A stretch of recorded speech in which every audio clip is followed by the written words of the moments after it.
So an NBA released their 75th anniversary team earlier this season. ESPN made a complete ranking of the list, led by the two players most often in the greatest of all time debate. That would be Michael Jordan, number 1, followed by LeBron at 2.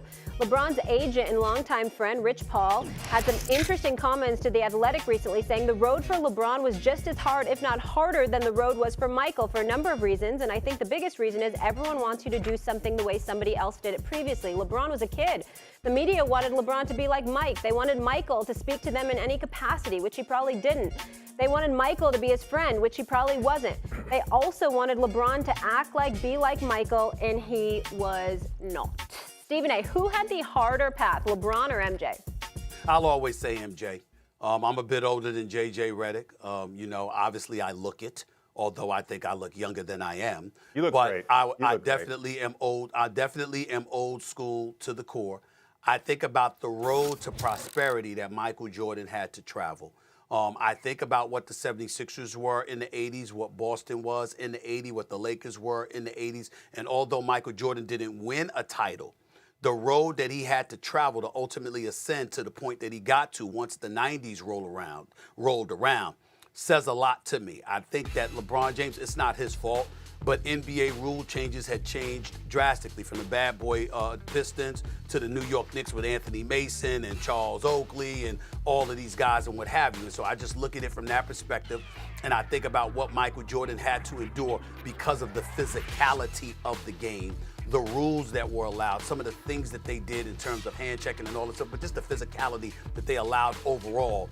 And I say to myself, LeBron, and the opponents, by the way, as well, and I say LeBron didn't have that issue. When I think about, I'm not talking about the finals, because I understand LeBron wanted to get the Spurs on at least 3 occasions in 2007, and then back-to-back years when he was in Miami.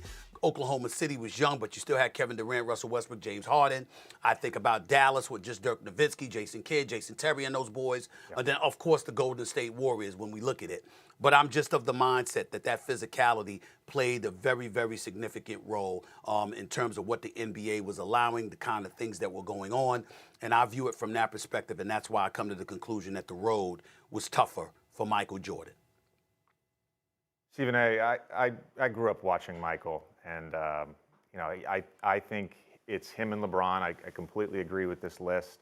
And I also, to a degree, agree with what Rich is saying, his sentiment here.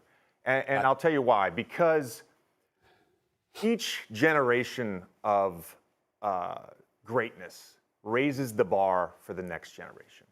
And so Michael's following in the footsteps of Kareem, of Wilt, of Bill Russell, of Larry, of Magic.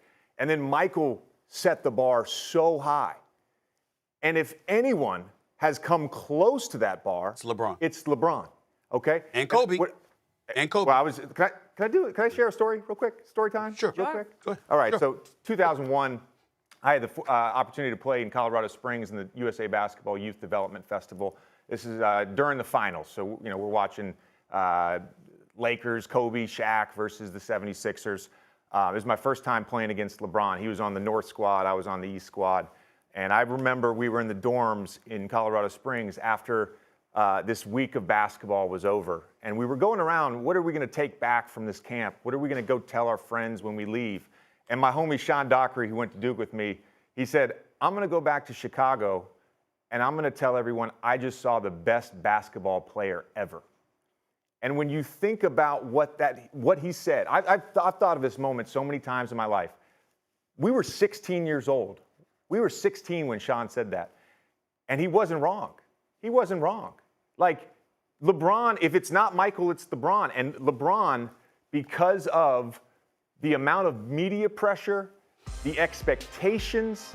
I mean, we talk about Kobe being sort of this bridge, right, between MJ and LeBron. But what LeBron has done, he's exceeded every single level of expectation we could ever place on him. Michael set the bar so high, okay? And LeBron has at least reached that bar, at least reached the bar. And so for me, I agree with Rich. I'm not saying Michael's path wasn't hard or LeBron's path hasn't been hard. But what he's saying is he had to follow Michael, and he's done it. Okay. Well, let me respond to that. because I love the way you broke that down, and I appreciate the level of expertise because it just forces me to elevate my game when I'm sitting here debating with you about this, Mr. JJ Redick. Fair enough in terms of the greatness of LeBron. Here's the part where I get upset at the Rich Pauls of the world, the Maverick Carters of the world, even LeBron James himself of the world. The game of basketball started in 1946, officially became the NBA in 1950. There's been tens of thousands of players in the NBA throughout history. I have one man above LeBron James, and that's Michael Jordan. And you would think that I said the bro is a scrub. You understand? I've got friends I won't talk to because one ignorant dude out of Detroit whose name I refuse to mention, he don't even have LeBron as his top 10, but he swears he knows basketball. See, I can't listen to him because even though I know he knows basketball, that's just ignorant to not have LeBron James as the top 10 player of all time. I got him number 2 all time, okay?